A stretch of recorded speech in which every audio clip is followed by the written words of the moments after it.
금방 나온 분은 도니 맥컬리킨이라고 하는 목사님이세요.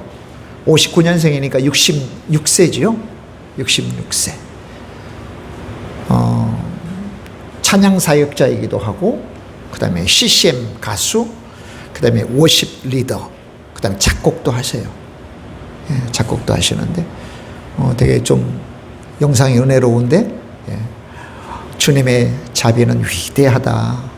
나를 향한 주님의 자비는 영원하고, 주의 긍휼하심이 또 내게 임하는 그러한 내용의 찬양을 드리는 장면이거든요. 왜 저분을 소개하려고 하냐면은 되게 어렸을 때 굉장히 불우하게 자랐어요. 그러니까 새아버지한테 어마어마한 학대를 당했습니다.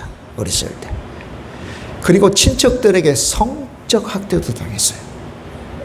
그러니까 커가면서 이 성적 정체성의 혼란이 온 거예요. 근데 정말 감사한 것은 그럼에도 불구하고 교회를 꾸준히 나온 거예요. 어렸을 때부터. 그래서 자라면서 교회에서 찬송, 찬양과 접하고 하나님이 정말 은혜 베풀어 주셔서 그 깊은 상처를 치유받고요. 그리고는 하나님 앞에 대단히 귀중한 사역자로 쓰임을 받는 거예요. 그래 보니까 아주 굉장히 그 큰 상도 수상을 했더라고요. 그래미상 3회. 그 다음에 CCM계의 그래미상이라고 할 수 있는 스텔라상이라고 있습니다. 스텔라상은 10회. 그 외에 다수의 상을 저 목사님이, 도니 목사님이 이렇게 수상을 했더라고요.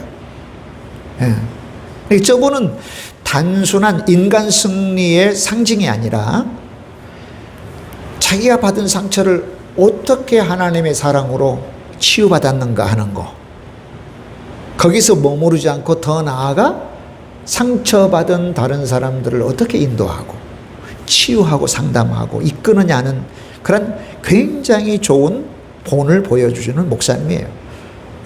지금도 현직에서 사역을 하고 있습니다. 기회가 되면 도니 맥클러킨의 그런 찬양, 그 다음에 워십, 이 모습들을 여러분 찾아서 보시면 많이 은혜가 될 줄로 믿습니다. 여러분, 욥기의 발단은요, 욥의 고난으로부터 시작돼요. 그렇죠. 1장 1절부터 우리가 살펴본 바 되잖아요. 근데 모든 사람의 예상을 깨고는요, 욥은 하나님 앞에 온전하고 정직하고 또 하나님을 경외하고 악에서 떠난 자다. 가정도 얼마나 잘 건사했는지요. 자녀 신앙 교육도 너무 잘 시켰어요. 또 부유한 자이기도 했습니다. 그래서 동방의 의인이라고 칭함을 받는 자예요. 근데 하루아침에 10명의 자녀가 죽고 하루아침에 전 재산이 다 날아가고요. 하루아침에 온 몸에 그냥 극심한 병이 들었습니다. 그리고 관계성도 깨지기 시작했죠.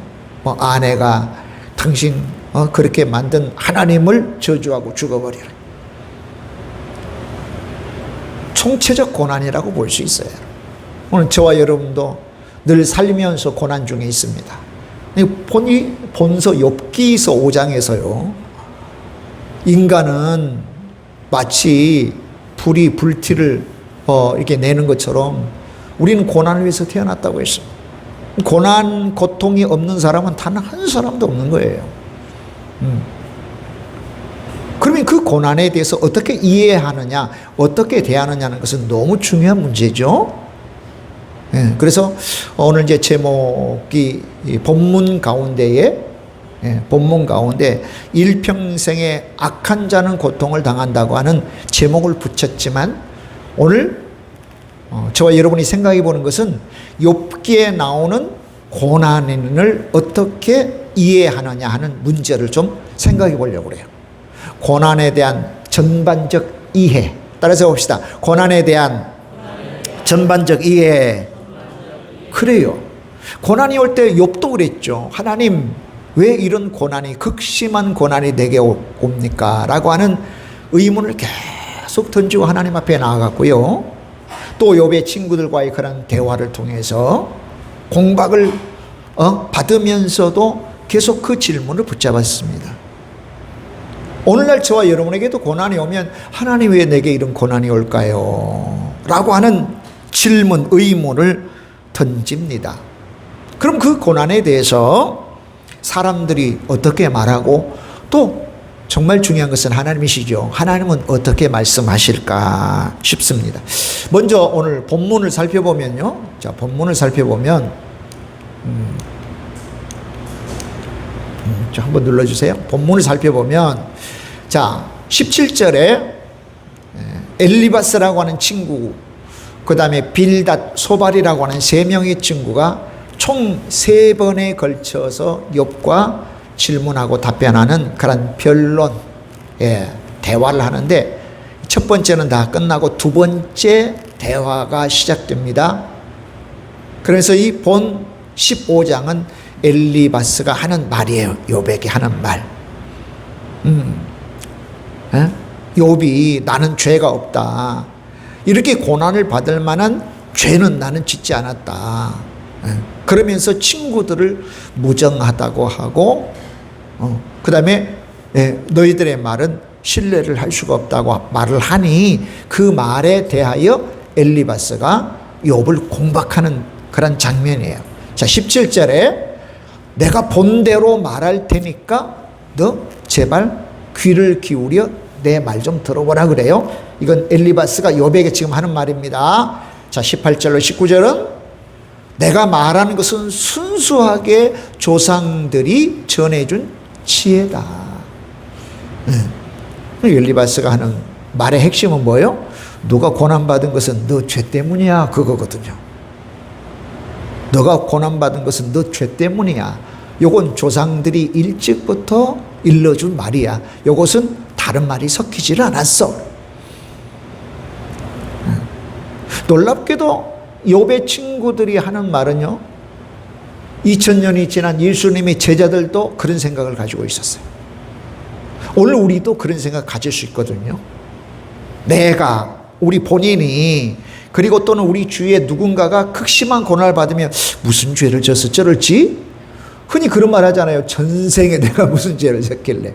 전생까지 나와요. 전생까지. 하나님 도대체 내가 무슨 죄를 졌습니까? 또는 조상이 무슨 죄를 졌을까라고 해요. 저 부모가 무슨 죄를 틀림없이 졌기 때문에 저 자식이 저렇게 고난을 받는 거야, 그래.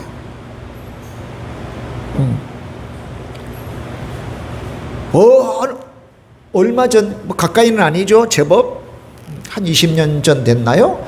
가게에 흐르는 저주를 끊어라. 가게에 흐르는 저주. 자칫하면 조상의 죄가 전가되어 후손에까지 이른다고 자칫 잘못 오해할 수 있는 그런 책의 내용이에요. 근데 만약에 미친다면 영향이 미칩니다. 지은 죄가 그 자체가 미치는 게 아니고 영향, 죄의 영향력이 우리 가정들에게 또 자녀 손들에게 미치는 거지, 아버지가 지은 죄값을 아들이 치를 수는 없죠. 그러지는 않아요. 그러니까 예수님의 제자들이 날 때부터 소경된, 맹인된 사람을 보고 예수님 왜 저런 고난 가운데 있을까요? 저 본인의 죄입니까? 본인의 죄는 아니죠. 날 때부터니까 엄마 뱃속에서부터 죄를 지고 나올 수는 없잖아요. 그럴 만한 죄입니다. 물론 모태 중에 내가 죄를 지었다고 하는 다윗의 고백도 있지만 다른 내용이죠. 아니면 부모의 죄 때문에 저 사람이 이렇게 맹인됐습니까?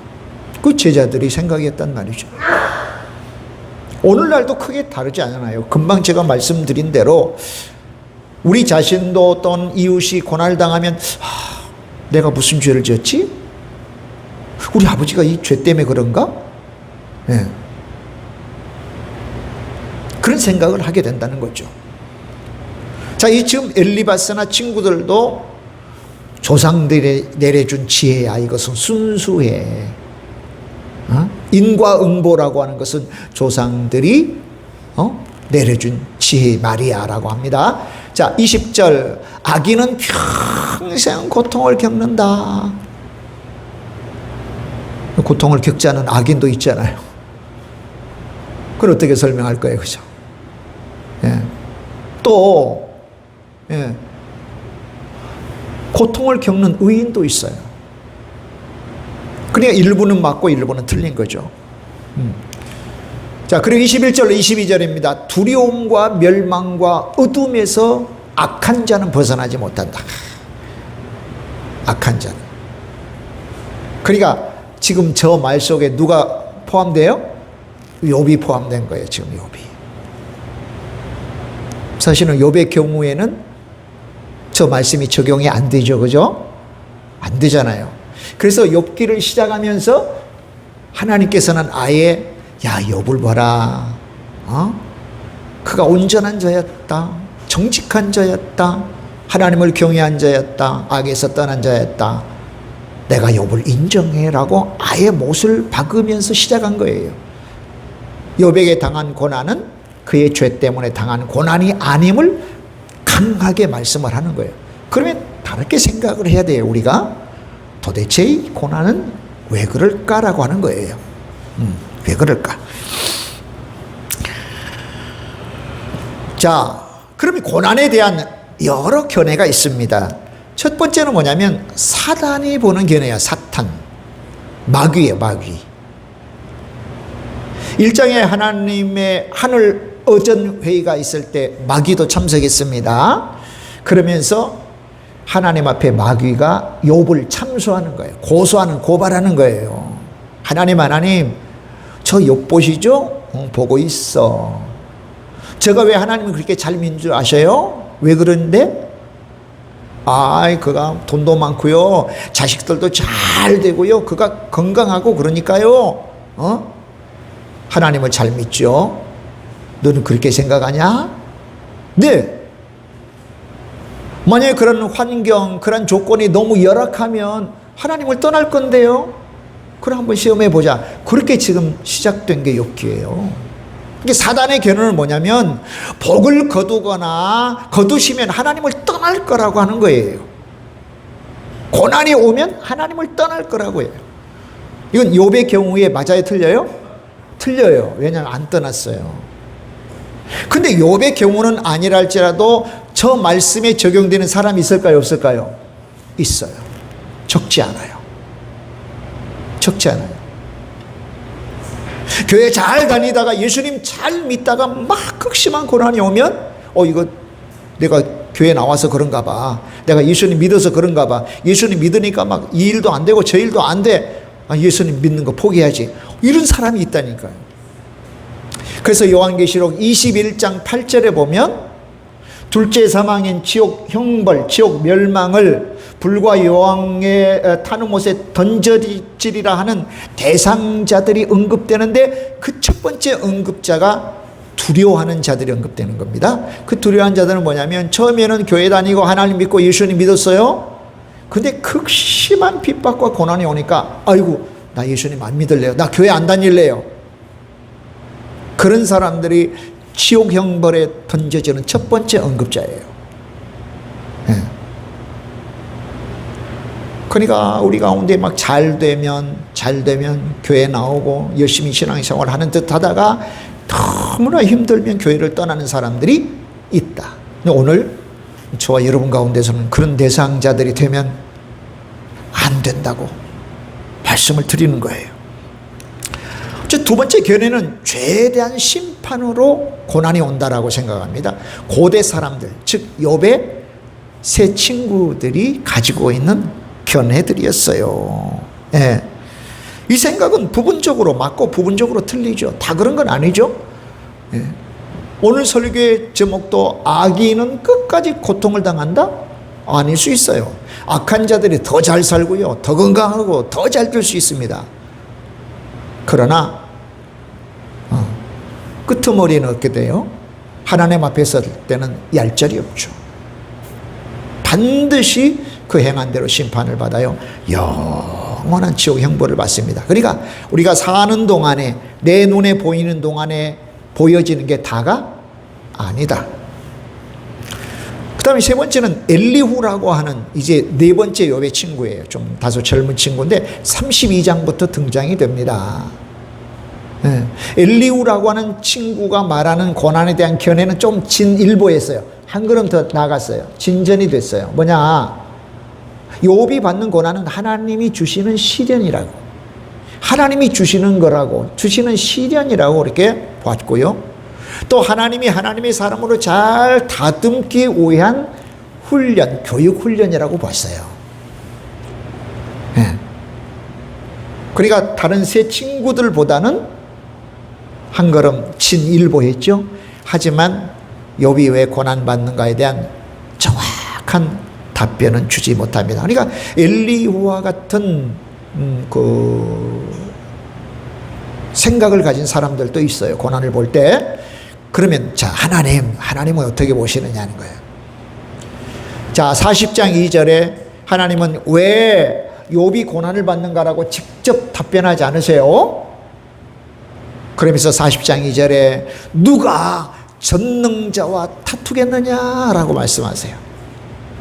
그 앞서는 뭐냐면 하나님의 깊은 지혜로 우주 만물, 천지 만물을 창조하신 그런 창조의 내력들을 쭉 말씀을 하시고는 40장 2절에 누가 과연 전능자와 다투느냐, 변론하겠느냐.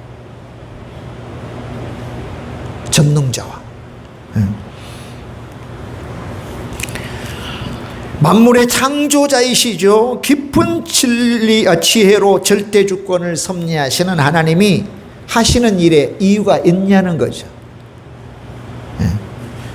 우리 하나님은 선도, 악도, 그 다음에 복도, 고난도 다 포함하여 하나님은 모든 것으로 하나님의 섭리의 방편을 삼아요. 하나님이 계획하시고 이끌어 가시는 것의 수단으로 다 삼아요. 물론 하나님은 악을 행하지는 않지만 행한 악을 가져다가 하나님의 뜻을 이루기도 하셔요. 선도, 악도, 복도, 저주도 전부 다 하나님의 것으로 삼아서 하나님의 뜻을 이루시는 분이세요. 그걸 인간이 어떻게 다 판단하고 생각하고 정리하고 나열할 수 있어요? 못해요. 다만 하나님이 기쁘시고 선하신 뜻대로 이루어 가십니다. 그게 바로 선입니다. 그게 바로 진리입니다. 이 선포가 욥이 고난받는 것에 대한 근원적인 해답이었어요. 해답이었어요. 여러분, 하나님은 절대 주권자이시기 때문에 하나님이 하시는 일에 대한 어떤 설명이나 또 이유나 이게 따로 필요치 않아요. 하나님 우리를 설득하실 필요도 없어요. 그래서 여러분, 복음은 선포인 거예요. 선포. 복음은 전하는 거예요. 전하는 거. 예수님 믿어주세요. 그래 안 하셔도 돼요. 그냥 선포예요. 하나님이 이렇게 말씀하셨습니다 하면 다 끝나는 거예요. 예수님은 사랑이십니다. 예수님 구원자이십니다. 예수님은 우리를 위하여 십자가에 달려 돌아가셨습니다. 그러면 그것을 믿거나 말거나 하는 것은 복음을 받은 사람들의 선택에 따른 겁니다. 그럼 복음을 전한 사람들은 최선을 다해 그렇게 선포하고 그 선포된 말씀이 열매 맺도록 기도하고 잘 선포된 말씀이 자리 잡도록 사랑으로 돌보고, 할렐루야, 기도하면서 돌보면서 하나님의 놀라운 복을 기대하는 거죠. 구원의 복을 기대하는 것이죠. 그러니까 하나님의 말씀은 우리가 의논하고 뭐 옳다 옳지 않다 그럴 만한 그 말씀이 아니라니까요. 그냥 받아들이거나 거부하거나 순종하거나 불순종하거나, 이게 절대 주권자에 대한 태도예요. 사람이 가타부타 할 수 없습니다. 또 해서도 안 되죠. 로마서 8장 28절에서요. 로마서 8장 28절. 우리가 알거니와 하나님을 사랑하는 자에게는, 그 뜻대로 부르심을 입은 모든 자들에게는 모든 것이 합력하여 선을 이루시느니라. 할렐루야. 합력하여 선을 이루시라. 그래, 내 생각에 이건 옳아, 이건 옳지 않아. 아니요, 몰라요. 근데 분명히 하나님이 사랑하시는 나, 우리, 하나님이 부르신 나, 우리에게는 그 모든 일들이 합력해서 결국은 최종적으로는 선을 이루시는 데 사용돼요. 그러니까 지금 내가 극심한 고난, 어려움 중에 있어요. 너무 힘든 중에 있어. 하나님이 내버려 두신 게 아니고 그거를 이용해서 선을 이루시는 수단과 방편으로 삼는다는 거죠. 요거 우리가 아셔야 돼요. 이걸 우리가 배워야 돼요. 아멘? 아멘. 그런 어려움과 고난에 직면했을 때, 아, 그래, 내가 지금 힘들다 할지라도 이것은 나에게 가장 좋은 것을 주시려고 하는, 합력하여 선을 이루시려고 하는 과정이야. 이것은 하나님이 사용하시는 방편 수단이야 라고 생각하는 것이 마땅하고 옳다는 것입니다. 어려운 일이 있으면 뛰쳐나가고 교회를 뛰쳐나가고 하나님께 삐져나가고, 그게 아니라 하나님께서 반드시 하나님의 좋은 때에 선을 이루시는, 그래서 지금 과정이야. 내가 참고 기다리고 또 주의 역사하심을 기뻐하는 그런 믿음으로 참아내야지. 이게 바른 태도라니까요. 이것을 우리가 알고 배우고 깨달아야 돼요. 할렐루야. 아멘이죠? 아멘. 자, 그러면 고난과 성도의 삶을 살펴봅니다. 여러분, 성도이든 불신자든 신자든 불신자든 고난이 반드시 와요. 그때 성도는 고난을 어떻게 봐야 할까요? 고난을 삶의 유익으로 삼아야 될 건데 그 비결은 뭐냐는 거죠? 몇 가지입니다. 첫째는 오직 고난을 다루시는 하나님만 의뢰해야 됩니다. 따라서 봅시다. 의뢰합시다. 의뢰합시다. 네. 의지하고 맡긴다는 뜻이에요. 의뢰. 이 고난을 다루시는 분은 하나님이세요. 사람도 못 다루잖아요. 누가 다루겠어요? 이 고난의 문제를 오직 하나님께 믿고 맡겨야 됩니다. 하나님께 맡긴다고 하는 것은 고난을 회피하라는 말이 아니에요. 고난에 대해서 손을 놓으라는 말이 아니라 적극적으로 맡기고 신뢰해야 된다. 그래서 시편 55편 2절에는 네 짐을 여호와께 맡기라. 우리 한번 따라해 봅시다. 네 짐을 여호와께 맡기라. 그가 너를 붙드시고 의인의 요동함을 영원히 허락하지 아니하시리로다. 영원히 허락하지 아니하시리로다. 할렐루야. 고난과 걱정의 짐을 맡기라는 초청, 초대예요. 그 나한테 맡겨. 나한테 맡겨. 왜냐하면 하나님은 우리를 붙드시고 흔들리지 않도록 지켜주시기 때문에 그렇습니다. 그러니까 하나님께 맡기는 것은 회피하고 손을 놓는 게 아니에요. 생각하는 것을 넘어서서 삶 속에 실제적으로 행동을 옮기는 거예요. 그럼 하나님 앞에 맡기는 행동은 어떻게 나타나느냐 하면, 첫째는 우리가 하나님 앞에 기도함으로 짐을 다 내려놓아야 돼요. 기도함으로 짐을 내려놓자. 기도함으로. 우리가 욥을 쭉 살펴봤잖아요. 욥이 얼마나 탄식을 해요. 아이고 하나님 죽고 싶습니다. 하나님, 내가 엄마 뱃속에서 아예 태어나지 않았으면, 아예 죽어서 태어났으면, 뭐 그런 막 탄식을 하잖아요. 소위 말하면 정직한 탄식이에요. 따라서 봅시다. 정직한 탄식. 정직한 탄식. 여러분, 정직한 탄식도요, 믿음의 한 부분입니다. 내가 막 고통 중에 있는데 입을 꽉 다물고 하나님 앞에 나아가지도 않고 부르짖지도 않고 그 고난을 내 속에 다 채워놓고 막 못 견뎌하고 몸부림치는 거, 요거 여러분 믿음의 태도가 아니에요. 믿음의 태도가 아니에요. 당장에 저와 여러분 어렵고 힘든 거 있으면 엄마 나 이렇게 힘들거든, 아빠 나 이렇게 힘들거든. 의외로 엄마 아빠가 들면 아무렇지도 않은 문제일 수 있어요. 근데 부모님께는 아무 소리 안 하고 그냥 그 고난과 고통을 내 속에 쥐고 속이 문드러지도록 하고 있는 거, 요거 믿음이 아니라니까. 그래서 정직한 탄원, 정직한 탄식이 너무 필요한 겁니다. 그게 뭘로 나타나요? 기도로 나타나는 거예요. 기도로. 아이고 하나님 너무 힘듭니다. 아이고 하나님 아주 그냥 살겠습니다. 하나님 아시죠? 토로하는 거예요. 속에 있는 거 막 토해내는 거예요. 할렐루야. 아멘. 아멘, 아멘. 이게 너무나도 중요한 겁니다. 너무나도. 근데 어려움 중에 있는 걸 제가 보는데 기도를 안 해요. 어디에서 기도하실까? 교회 기도의 자리에도 안 보이고, 집에서 하시나 아니면 기도원으로 가시나? 기도 안 하면 어떻게 해요? 속이 그냥 썩어 문드러지도록 고통하고 고민하고 있는 거죠. 왜 그렇게 하냐면, 누구 말대로 왜 그렇게 사냐는 거죠. 왜 그렇게 살아요? 주 앞에 나와야죠. 기도하라고 했으니 기도해야죠. 할렐루야. 두 번째는요, 말씀을 붙잡고 묵상해야 됩니다. 고난에 직면할 때 내가 붙잡아 줄게, 내가 너와 함께 할게, 내가 너를 떠나지 않을 것이다 라고 하는 그 말씀을 기억하고 그 말씀을 되새기는 것입니다. 그래서 말씀 암송도 하고 막 필사도 하고 메모도 하고 또 선포도 하고 내 입술에서 떠나지 않도록 막 말씀을 되새기기도 하고, 할렐루야. 아무것도 염려하지 말고 모든 일에 기도와 간구로, 두려워하지 말라, 놀라지 말라. 난 네 하나님이 됨이라. 내가 너를 굳세게 하리라. 내가 너를 참으로 도와주리라. 의로운 오른손 너를 붙들리라. 할렐루야.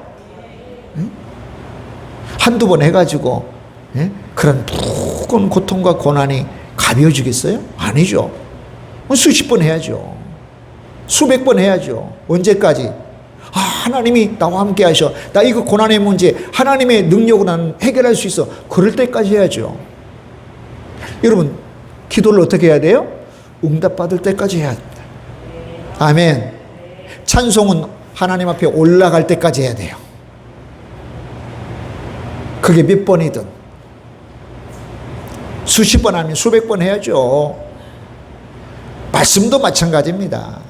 그 말씀의 능력, 그 말씀의 은혜가 나를 사로잡을 때까지 암송하고 기록하고 선포하고, 할렐루야, 깊이 묵상하고 되새기는 작업이 우리 가운데 있어야 된다는 거죠.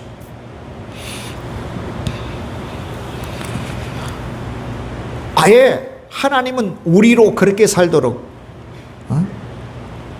주님이 성령님을 우리에게 보내주셨지 않습니까? 성령님은 말씀을 감동으로 주신 분이셔요.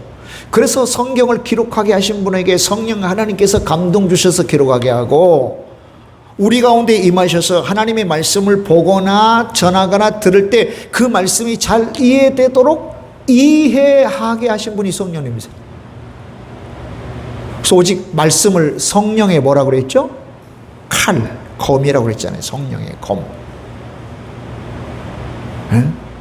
그러니까 말씀 사랑하지 않을 수 없죠. 여러분, 말씀 보지 않을 수 없죠. 막 성경이 헤어지도록 막 보고, 스마트폰으로도 여러분 보십시오. 막 배터리가 막 뜨근뜨근할 때까지 막 말씀 보고, 그 다음에 소리 나는 거 그냥 음원으로도 막 듣고, 막 버물러 말씀 가운데 저와 여러분 살아야 되죠. 할렐루야. 아멘. 아멘. 저는 설교 준비는 즐거워요. 설교하는 건 힘들어. 근데 설교 준비하는 건 즐겁다. 왜요? 늘 말씀 가운데 있잖아요. 늘 뭘 해도 그냥 금방 말씀 또 봐야 되고, 준비하는 게 계속 말씀 준비니까. 설교하는 건 또 다른 문제잖아요. 그건 어려워. 근데 준비하는 건 너무 즐겁다, 좋다. 항상 눈 뜰 때부터 눈 감을 때까지 말씀이 늘 우리 귀에, 늘 우리 눈에, 늘 우리 입술에. 그러면 그 말씀의 능력으로 우리가 살아가는 겁니다. 할렐루야. 이거 너무 중요합니다. 기도가 있다면 말씀을 붙들어야 된다. 말씀 안에 있는 그 약속을 붙들어야 된다. 할렐루야. 세 번째는요, 공동체와 나누는 거예요.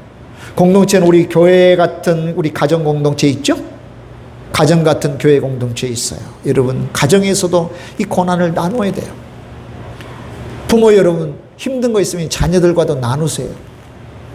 이런 힘든 거 있어 기도해 주라. 부부 사이도 나누세요. 네. 가정 같은 우리 교회 와서 여러분 나누셔야 돼요. 교회가 그래서 중요한 겁니다. 교회가. 나눔 받은 여러분은요, 뭐 해야 돼요? 내가 감당할 수 있는 부분은 여러분 침을 좀 쳐주세요. 그래, 기도해 드릴게요. 한번 알아봐 줄게요. 여러분 엄청난 힘이 되는 겁니다. 그래서 갈라디아서 5장은 성숙한 그리스도인을 이야기했다면 갈라디아서 6장은 성숙한 그리스도인의 삶에 대해서 이야기합니다. 6장이 어떤 이야기 하냐면 너희가 서로 짐을 지라, 나누어 짐을 지라. 너희 각자의 짐을 지라 하는 부분도 있고요, 나누어 짐을 지라는 부분도 있어요. 성숙하다, 온전하다, 그렇죠? 나이가 자랐어요, 어른이에요, 그죠? 그건 충분히 짐을 내가 나눠줄 수 있어요. 짐이 무거우면 좀 나한테 줘, 이렇게 나눠줄 수 있어요. 그래, 교회 생활이 너무 중요한 이유 중에 하나예요. 너무나도 중요한 이유 중에 하나. 내 고난의 짐, 무거운 짐을 좀 누군가에게 나누어 주고요, 그 사람은 기꺼이 받아치는 거예요. 같이 기도해 주는 거예요. 같이 위로해 주는 거예요. 할렐루야. 너무 중요한 겁니다. 자, 첫 번째는 기도로 짐을 내려놓는 거. 두 번째는 약속의 말씀을 붙드는 거. 세 번째는 공동체와 함께 나누는 것입니다. 그렇게 하라고 우리 주님이 교회를 만들어 주시고 교회 되게 하신 거거든요. 여러분, 맡긴다는 의미는 뭡니까? 내가 해결하려는 시도를 내려놓는 거예요. 대신 하나님이 일하도록 여지를 드리는 거예요. 하나님이 일하도록 여지를 드리는 거. 그 여지는 뭐예요? 말씀이에요. 기도예요. 찬송입니다. 예배입니다. 그리고 교제와 헌신입니다. 그런 여지가 없으면 하나님께서 역사하시지 않죠. 우리가 하나님의 일을 하면 하나님은 우리 일을 해주셔요. 할렐루야. 자, 오직 하나님께만 의뢰한다면 두 번째는 뭔가요? 고난당하신 예수님을 생각하자. 예수님만큼 고난당한 자가 있습니까? 없죠. 예수님은 모든 총체적인 고난의 의미예요. 상징이에요. 모든 고난. 우리가 당하는 모든 고난은 다 예수님 안에 있어. 예수님이 다 경험했어요. 그러니까 우리가 고난 당할 때 우리 주님을 묵상해야 돼요. 십자가를 묵상해야 돼요. 따라서 봅시다. 십자가를 묵상합시다. 그렇죠. 무고로 고통당하면 우리 주님만큼 무고로 고통당한 자가 있습니까? 없잖아요. 이유 없이 뺨도 맞았습니다. 두들겨 맞으셨습니다. 그냥 침뱉음을 받았습니다. 우리 주님이 그런 고난을 당하셨잖아요. 비천하게 사셨습니다. 모든 고난은 다 주님이 받으셨어요. 근데 주님은 죄 때문에 받으셨나요? 그렇지 않잖아요. 우리 주님은 무죄하시나 죄 없으시나 고난 받으셨다.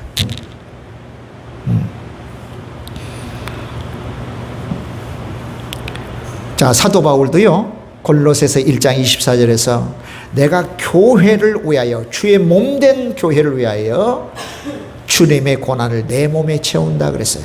따라서 봅시다. 주님의 교회를 위하여 주님의 고난을 내 몸에 채우노라. 그러니까 예수님께서 우리를 구원하시기 위하여 받은 고난이 부족하다는 의미가 아니라 예수님이 우리로 교회되게 하셔서 구원하시고 교회되게 하셔서 받은 고난을 사도 바울도 받는다는 의미예요. 복음 전하여 교회 만드느라고 그 과정에서 받는 그런 주님이 받으신 것 같은 고난을 나도 기꺼이 받아 라고 하는 말이 골로새서 1장 24절의 말씀이라는 거죠. 우리가 교회 세우면서 복음 전하면서 주일하면서 칭찬만 받을 수 없죠. 뭐 애먼 소리도 듣고요, 뭐 억울한 소리도 듣고 그 잡다한 소리도 돼요. 잡다한 소리. 때론 마음이 상하기도 하지만 그러나 우리 주님 생각하고 사도 바울을 생각하면 그래, 내가 교회를 위하여, 예수님의 몸인 교회를 위하여 기꺼이 주님의 남은 고난을 내 몸에 채우리라. 할렐루야. 아멘. 아멘. 그래서 나 이제 고난 안 받아, 나 이제 직분 안 받을 거야, 나 이제 주의를 안 할 거야. 그게 아니죠, 여러분. 그게 아니죠. 안 하면 상급은 어떻게 받을 겁니까? 주 앞에 우리가 곧 갈 건데, 주님의 앞에 곧 갈 건데 상급은 어떻게 받을 겁니까?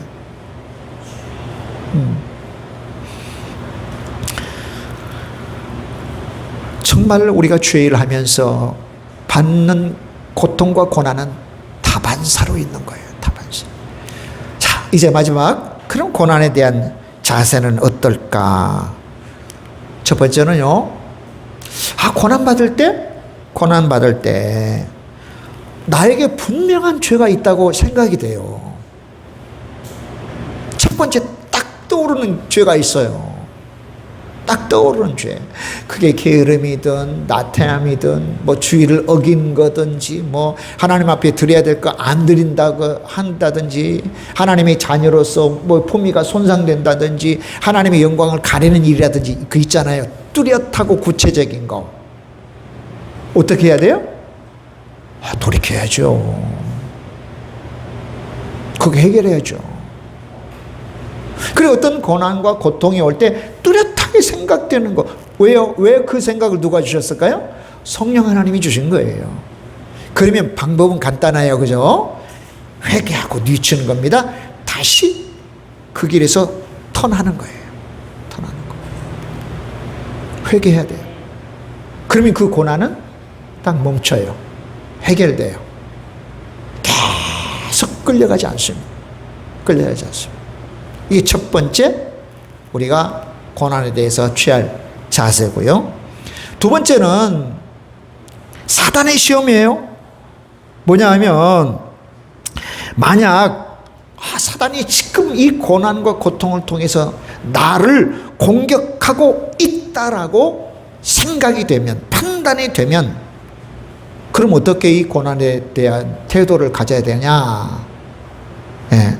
그 시험을 하나님 감당할 수 있는 지혜와 능력을 달라고 우리 하나님께 간구해야 된다. 할렐루야. 필요하면 작정해서라도 기도하고 금식으로라도 기도해야 된다. 우리 하나님 앞에 매달려야 돼요. 우리 하나님의 능력이 아니면, 우리 주님의 이름에 놀라운 권세가 아니면요, 사단을 이겨낼 수가 없어요. 이겨낼 수가 없어요.